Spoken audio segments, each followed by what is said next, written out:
Hey everyone, week 2 weekly words, add to it, get out your notes, and you will have the word and the definition, and then you will add your notes up here. So first we have memoir. It says it is a narrative written from the perspective of the author about an important part of their life. So it's kind of like an autobiography. An autobiography is where you write about your life, but a memoir is just a snippet. It's just a piece of. So an example would be like if you wrote a story about your summer vacation. That is an example.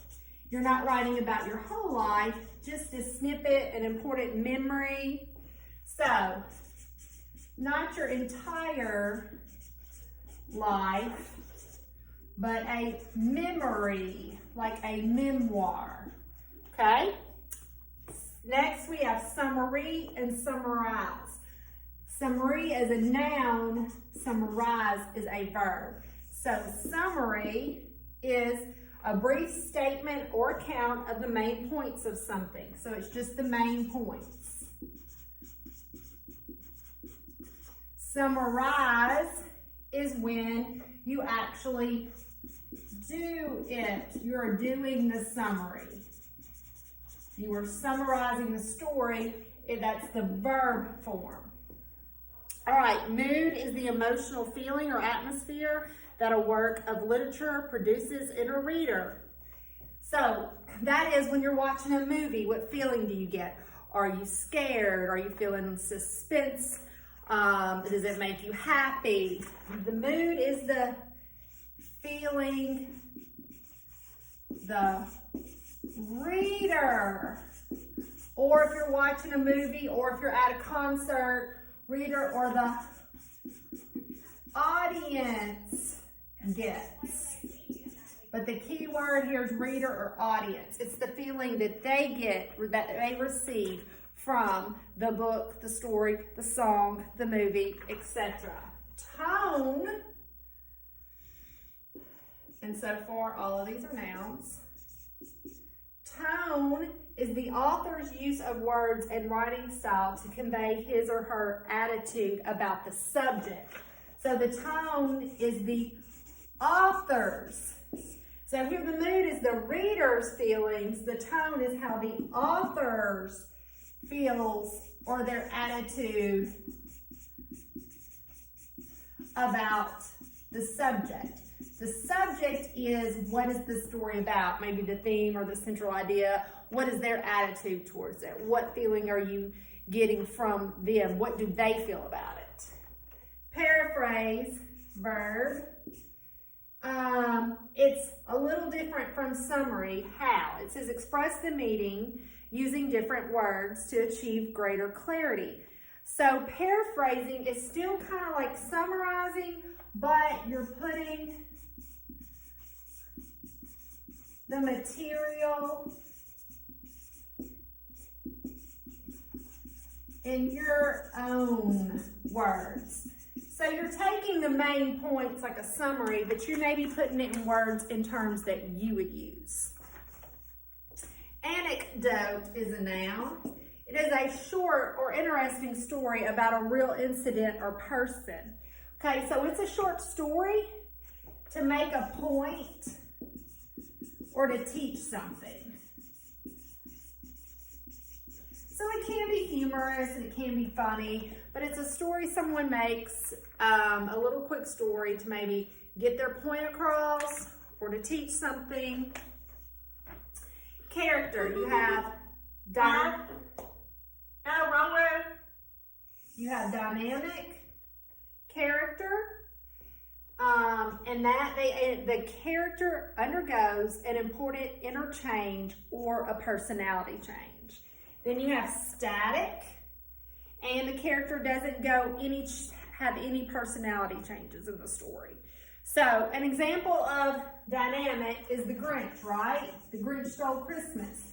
He's a dynamic character. Why? Because at the beginning of the story, he's stingy and his heart's small, and by the end, he is generous and his heart grows. So he is a dynamic character because he made a personality change. He changed. All right, so then we have static. It's the opposite. A static character doesn't change. So dynamic, change, static stays the same. So I have Scar from The Lion King as my example for a static character. He is sly, evil, cunning, in the beginning, and at the end of the story, he is still sly, evil, and cunning. He doesn't make a change. Now, a lot of times in stories, the main character or your protagonist can be dynamic, and they make some kind of change, some kind of personality change, or they change something, but it doesn't have to always be that way. So a character doesn't have to be dynamic to be a good character. But you have dynamic, they make a change, or static, they do not, they stay the same. Then we have a claim, the evidence that writers or speakers use to prove their point. You can make a claim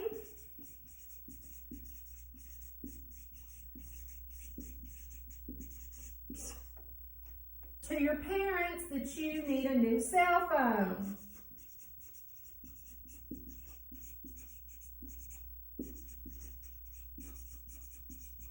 Okay, what do you have to do? You go to your parents, hey, I need a new cell phone.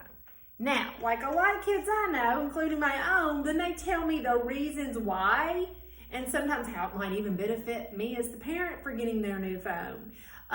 So you make a claim, okay, that's a statement, and then to usually your opinion or idea, but then you need evidence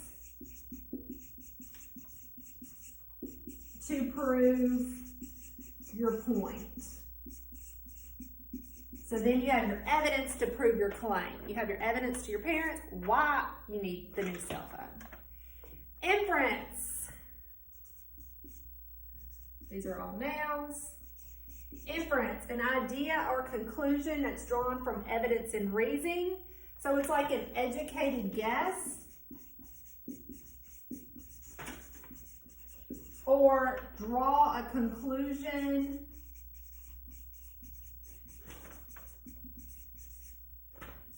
based on some evidence.